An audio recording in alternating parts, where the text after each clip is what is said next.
మీ కళ్లద్దాలకు శాశ్వత పరిష్కారం కేవలం 9,999 రూపాయల నుండే LASIK surgery American laser eye హాస్పిటల్లో. గాయత్రి మంత్రం ఆడవాళ్ళు చదవటానికి పనికిరాదు అని చెప్పి 100% చదవచ్చు. మంత్రము సూర్యుడిదైన అధిష్టాన దేవత అమ్మ గాయత్రి దేవి 5 ముఖాలతో ఉన్న మహాతల్లి అని మనం చెప్పుకుంటాను. అట్లాంటప్పుడు స్త్రీ చదవకూడదని ఎక్కడుంది? ఇదే విషయమై పండిత శ్రీరామ శర్మ అనే మహానుభావుడు, ఆయన ఉత్తరప్రదేశ్లో ఉండేవాడు. 24 ఏళ్ళు సంవత్సరానికి 24 లక్షల గాయత్రిని చేస్తూ ఉపాసన చేస్తే ఆయనకు ఆ తల్లి తాను ఉన్న ప్రదేశం, విశ్వామిత్రుడు తపస్సు చేసుకున్న ప్రదేశాన్ని చూపిస్తే అక్కడ పోయి ఈ అఖండ జ్యోతిని పెట్టి నిత్యము గాయత్రి యజ్ఞాలు చేస్తూ ఆడవాళ్లకు యజ్ఞోపవీతాలు వేస్తూ గాయత్రి ఉపదేశం చేసేవాడు. అప్పుడు కొంతమంది ఉత్తరప్రదేశ్ బ్రాహ్మణ్స్ ఆయన మీద కోర్టులో కేసేసినారు. నువ్వు వేదాన్ని భ్రష్టు పట్టిస్తున్నావు, మా సదాచారాన్ని భ్రష్టు పట్టిస్తున్నావు, వేదాలు గాయత్రి మంత్రం చదవకూడదు.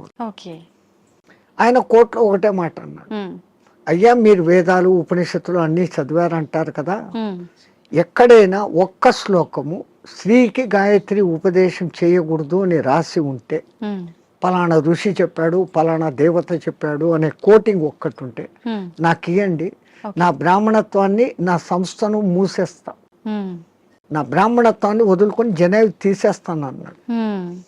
వీళ్ళు 3 నెలలు తల కింద కాళ్ళు పైన పెట్టి ఎతికారు, లేదు.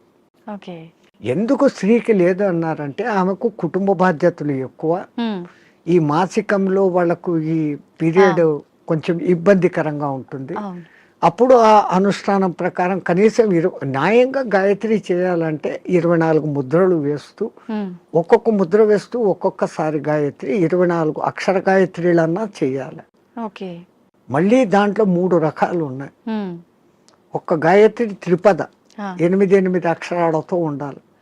అది అనుష్టుప్ ఛందస్సు అని ఇంకోటి ఉంది 32 అక్షరాలు, అది 4 పాదాలు ఉంటుంది, అది కూడా 8వ అక్షరాలుగానే వస్తుంది. అదంతా ఒక రహస్యం. మళ్ళా నవార్ణవ గాయత్రి అని ఒకటి ఉంది, అది చేయాలంటే అమ్మవారి నవార్ణవం అనే పూజలు ఎట్లా చేస్తామో దాంట్లో 9 ఔంకారాలు వస్తాయి. అవి ఎట్ట పట్టాలా, ఏది చేయకూడదు, అది బహిర్గతం చేయని విద్య. గాయత్రి అంటేనే రహస్యం అంటారు. కానీ ఆ మహానుభావుడు అది అందరికీ అర్హత కలిగించాడు. కుల మత భేదం లేదు, ఎందుకంటే అది మంత్రం సూర్య మంత్రం. ఆ పండిత శ్రీరామ శర్మకు కుడి భుజంగా ఉన్నవారే రామకృష్ణ మహానుభావుడు, ఆయన కూడా ఇదే చేశాడు. ఆ గాయత్రి దీని మూలంగా ఆ మహానుభావుడు అంత శక్తిమంతుడే పండిత శ్రీరామ శర్మకు తగిన శిష్యుడు అని పేరు తెచ్చుకున్నాడు. ఆ మహానుభావుడే చేరదీసి బాగా దగ్గరుండి చేసిన వాడే మీకు ఇప్పుడు బాగా ప్రసిద్ధుడైన మారెళ్ళ రవిశాస్త్రి. ఆ పరంపర అట్లా వస్తుంది.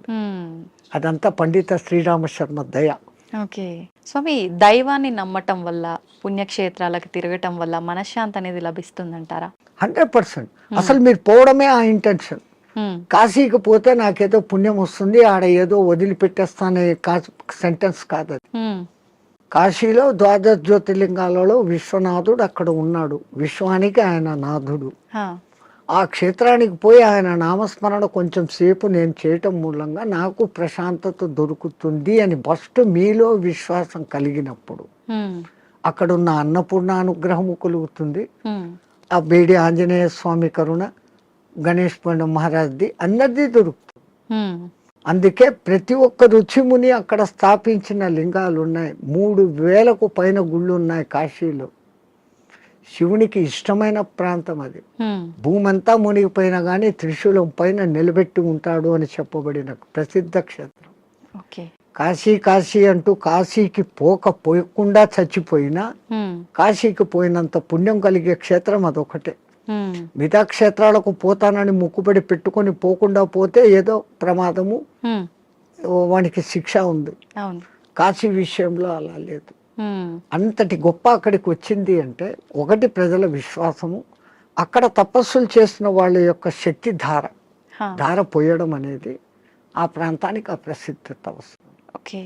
భూమి అంతా ఒకటే అయినప్పటికీ సులభమైన ఉదాహరణ, ఇప్పుడు ఎండాకాలం కాదు, మామూలు చిన్న ఎండ ఉన్నప్పుడు ఒక భూతద్దం తీసుకొని వచ్చి పేపర్ మీద పెడితే అది కాలుతా ఉంది. ఆ భూతద్దం నుంచి కిరణాలు కాన్సన్ట్రేషన్ అవును. అట్లా విశ్వశక్తి కాన్సన్ట్రేషన్ ప్రదేశాలు కొన్ని, అవి పుణ్యక్షేత్రాలు, తీర్థక్షేత్రాలు, ఓకే. తీర్థయాత్రలు. తీర్థం అంటే నీళ్లు. నీళ్ళు. ఆ నీళ్లు ఎన్నో కొండల నుంచి ఆ ఖనిజాలను రాసుకొని దానిలో తీసుకొని చెట్ల వేర్ల ద్వారా ఆయా మూలికల శక్తిని తీసుకొని అవి రావటంతో ఆ నీళ్లు తాగితే శుభం. ఆ నీళ్లలో స్నానం చేస్తే స్కిన్ డిసీజెస్ పోతాయి. ఓకే. సో అది నీళ్ళ శక్తి, తీర్థయాత్రలు, పుణ్యక్షేత్రాలు అని పెట్టారు.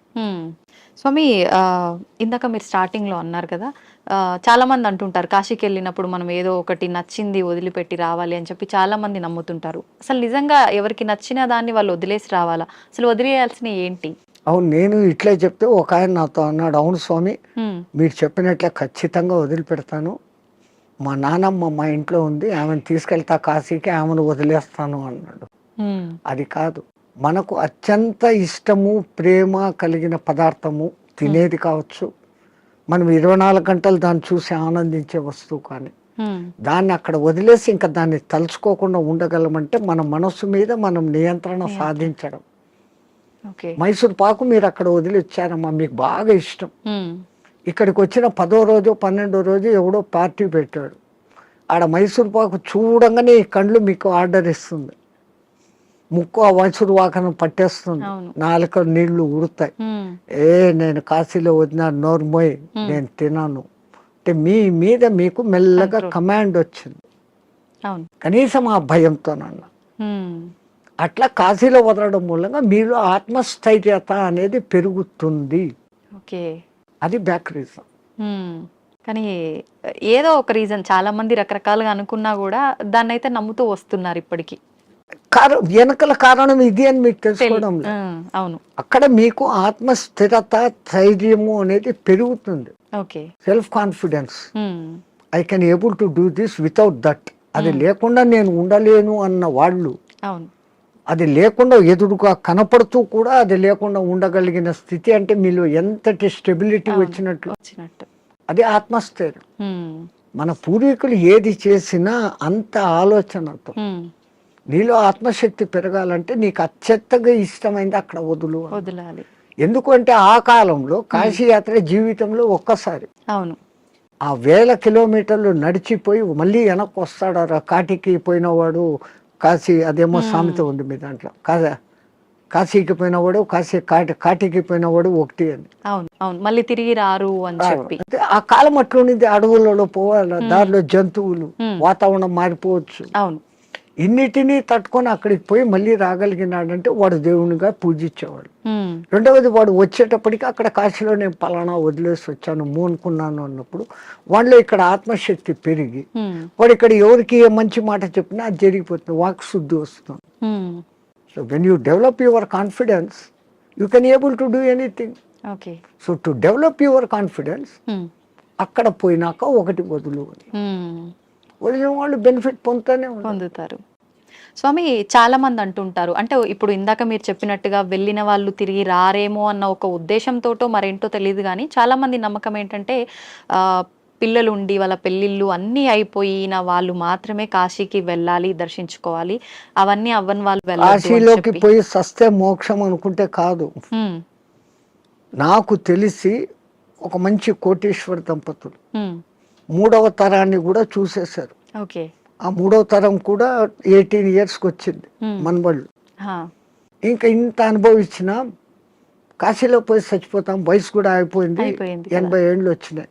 ఇద్దరు లవ్ మ్యారేజ్, ఇద్దరికి 80 ఏళ్ళు భార్యాభర్తకి. బట్ డబ్బు ఉంది, అక్కడ మంచి బిల్డింగ్ కొనుక్కున్నారు, 4 సర్వెంట్లను ఎత్తుకొని పోయినారు, వంట వండేకి పనులు చేసుకునేకి, రోజు పోయి స్వామి దర్శన్ వస్తూ ఉన్నారు. ఎప్పుడో ఒకసారి బంధువులు ఫోన్, బిడ్డలు వాళ్ళది, అంత ఆధ్యాత్మిక. మర్జాయంగే అంటున్నారు. 7 ఏళ్ళైంది, 8 ఏళ్ళైంది, 10 ఏళ్ళైంది. ఇక్కడ ఈ 18 ఏళ్ళ బిడ్డలు 28 ఏళ్ళ వయసుకు వచ్చినారు మనమళ్ళు. వాళ్ళకి మ్యారేజ్ ముగ్గురికి ఒకేసారి కుదిరింది, వేరే వేరే కమ్యూనిటీ హాల్. తాత పెళ్ళి మాది అంటే, అరే ఇక్కడ కాశీలో ఉండి 15 ఏళ్ళు అయిపోయింది, 95కి వచ్చినాం, అక్కడ గంగ నీళ్లు తాగి రోజు శివప్రసాదాలు తిని ఇంకా పుష్ట్ తయారైనారు. They can able to see, they can able to hear everything. అంతా ఆయన బాగుంది. ధ్యానంలోనే. అరే ఇంకా ఉంటాం కదా, ఒకసారి పెళ్లి చూసుకొని వస్తామని ఫ్లైట్ లో వచ్చినారు. ఓకే. పెళ్లి చూసుకున్నారు, రాత్రి పడుకున్నారు. పడుకున్న వాళ్ళు పడుకున్నట్లే జయ శ్రీరామ్ అయిపోయినారు. ఇద్దరు వాళ్ళకు కాశీలో మరణం లేదు, ప్రాప్తం లేదు. అరెరే. అందరికీ మరణము సాధ్యమా? అలా అని మరి కాశీలో ప్రాప్తం లేదని అక్కడే ఉంటే ఎప్పటికీ మరణం ఉండదనేది కూడా. ఆ మాటకు వస్తే తల్లి, ఇప్పుడు గంగలో మునిగితే నాకు పుణ్యం వచ్చేస్తుంది అనుకుంటే, గంగలోనే ఉండే చేపలు, కప్పలు, ముసళ్ళు అవి అక్కడే పుట్టాయి, అక్కడే పెరిగాయి. ఒక్కసారి గంగా స్నానం చేస్తే, సరే మీరు కాశీలో పొద్దున్న నుంచి సాయంత్రం వరకు 10 సార్లు గంగా స్నానం చేశాను అంటారు, కానీ మీరు చేసింది ఒకటే స్నానం. మీరు స్నానం చేయగానే ఆ నీళ్లు ఫ్లో పోయినాయి కదా. అవును. ఆ తల్లి నిరంతర ప్రవాహం, ఎప్పుడూ కొత్త నీళ్ళు అక్కడ ఉన్నాయి. స్నానం చేస్తే నాకు పవిత్రత వచ్చేసింది గంగలో చేస్తే అని కాదు. గంగలో స్నానం చేసే ముందు ఇంతకు ముందు నా గత జన్మ బుద్ధులు, గత జన్మ కాదు, నా గత జీవితం బుద్ధులు, లక్షణాలు మార్చుకుంటాను. నేను ఇంక మీద అట్లా ఉండను. అక్కడ మిమ్మల్ని మీరు జస్టిఫై చేసుకొని, తల్లి నాకు ఆ బుద్ధి ప్రసాదించు అని మునిగి లేచి, ఆ మాట ప్రకారం మీరు ఇక్కడ ఉన్నారంటే మీకు మోక్షము ముక్తి. అంతే తప్ప ఆడపోయి 100 మునకలు వేసి ఈడొచ్చి అత్తమామల్ని తిట్టో, అమ్మా నాన్నను తిట్టో, భర్తని హింసించో, భార్యను హింసించో, సంవాట్ మగ ఆడ ఎవడైనా చేసేది. ఈ తప్పులన్నీ ఇక్కడ చేస్తూ, నేను పోయి గంగలో 6 సార్లు మునిగొచ్చాను, నేను సస్తే మోక్షానికి, నువ్వు నువ్వు అక్కడ మార్పు చెందేదానికి మునగాలి. అందుకే పాతకాలంలో అక్కడ మునిగేటప్పుడు పంతుళ్ళు మీ చేత 10 మంత్రాలు చెప్పిస్తారు. దశ హరాయే గంగాయే స్వాహ. మనం శారీరకంగా, మానసికంగా, వాక్కు రూపంలో 10 రకాల తప్పులు చేస్తాం. ఈ 10 తప్పులను క్షమించు, ఈ తప్పులు నేను మళ్ళీ చెయ్యను, అది ఉండాలి. కరెక్టే స్వామిజీ. ఆ దేవుడా నేను చేశాను, నన్ను క్షమించు, మళ్ళా పోయి అదే చేస్తాను, నో యూస్ కదా. Do not repeat. మళ్ళీ చెయ్యను కూడకుండా ఉండగలిగితే అప్పుడు ఆ కాశీలో స్నానం చేసిన పుణ్యం. కాశీనే కాదు, ఏ నీళ్ళలో, నర్మదా, కావేరి, గోదావరి, కృష్ణ, కిట్నే. అవును స్వామి, కాశీలో మరణించిన వారికి చెవు ఇలా పైకి వచ్చినట్టుగా ఉంటుందని చెప్పి అంటుంటారు కదా, సైంటిఫికల్ గా కూడా ప్రూఫ్ అయ్యింది. ఎందుకని అట్లా? అక్కడ ఉన్న ఆ వాతావరణము, ఎంత శవాలను అక్కడ కాలుస్తూ ఉన్నా, ఈ మధ్య కొంచెం అక్కడ మాంసాహార దుకాణాలు పెట్టినా, ఆ ప్రత్యేకమైన కాశీ ఏరియాలో ఒక వాయు వైబ్రేషన్స్ వేరే, ఆ నిరంతర భగవన్నామ ఉచ్చారణ వైబ్రేషన్స్ ఆ గాలిలో కలిసి, అక్కడ చనిపోయిన మనిషికి ఈ కుడి చెవు కింది భాగం దగ్గర ఒక నరువు ఉంటుంది. ఆ నరువు ఉబ్బుతుంది, బాడీ అంతా ఉబ్బుతుంది. ఫస్ట్ ఆ నరువు అక్కడ ఉబ్బుతుంది, ప్రత్యేకంగా అక్కడ. మిగతా ప్రాంతాలలో అది జరగదు. పాపం సైంటిస్టులు ఎంతో ప్రయత్నం చేస్తూ ఉన్నారు, ఎందుకు అట్లా జరుగుతుంది అది ఇంకా రుజువు కాలే. బట్ 99% గుర్తించారు. ఏ ఊరు చచ్చినా కొంచెం రెడ్డిష్ కలర్ వస్తుంది, కారణం అక్కడ నరము జర ఊబుతుంది. అయితే చాలా మంది దానికి రీజన్ ఇది అయ్యి ఉంటుంది, శివుడు అక్కడ చనిపోయిన వాళ్ళకి చెవులో ఏదో చెప్తాడు అది చూసి మన పూర్వీకులు అక్కడ వచ్చి రామతారకం చెవులో చెప్తాడు, ఆయన గట్టిగా చెవులు ఆగబట్టి అది అక్కడ ఎర్రగైంది అంటాడు. ఆయనకు అదే పని, ఆ సచ్చినోడికి అందరి దగ్గర పోయి చెవులు పీకి చెప్తానే కూర్చుంటాడా? అంతే కదా, మనకు ఆ విశ్వాస్. అంతే. కాశీలో నేను చనిపోతే శివుడు నన్ను స్పృశిస్తున్నాడు, నేను ఈ బాడీ వదిలిపెట్టినాక నన్ను ఎవడు స్పృశిస్తా నాకేం తెలుస్తుంది. దీని పేరు అప్పుడు సదానంద అన్నారు, శవం అంటారు, పేరు పోయింది. పుట్టినప్పుడు తల్లిదండ్రులు పెట్టిన పేరు ఈ బాడీతో పాటు బాడీ లోపల ఉండేది బయటికి పోయినాక దీన్ని బాడీ అంటారే గాని పేరుతో పిలవరు. ఆ గంటకో 2 గంటలకో శివుడు వచ్చి చెవులో చెప్తాడు అంటే అది నమ్మకూడదు అంటే నమ్మకూడదు. నేను విమర్శగా చెప్తే ఇది. కానీ మనమంతా ఆధ్యాత్మికతలో ఉన్నాం. ఆ విశ్వాసం తరతరాలుగా జరుగుతుందంటే ఎవడికో అది చెవుతో చెప్పాడు, ఇంకోడు చూశాడు. ఏ మాట బయటికి ఊరికే రాదు కదా. అది సత్యమైనప్పుడు నేను సస్తే అక్కడ శివుడు నన్ను చూస్తాడనే ఈ భావనతో పోవడమే ఎంత గొప్ప.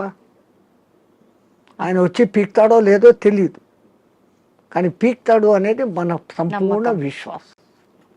అట్లాగనే కొన్ని కొన్ని క్షేత్రాలలో మరణం ముఖ్యం. ఈ భూమి అంతా అదే క్షేత్రమే కదా, ఇంట్లో సస్తే కూడా అదే చావే.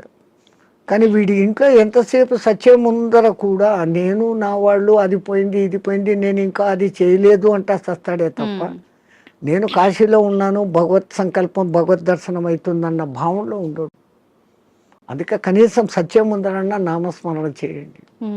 సంతోషం స్వామి, చాలా మంచి మంచి విషయాలు మీ ద్వారా తెలుసుకున్నాను. నాకు చాలా సంతోషంగా ఉంది మిమ్మల్ని కలిసినందుకు. మంగళమతి. ధన్యవాదాలు స్వామి. జై శ్రీరామచంద్రజీ.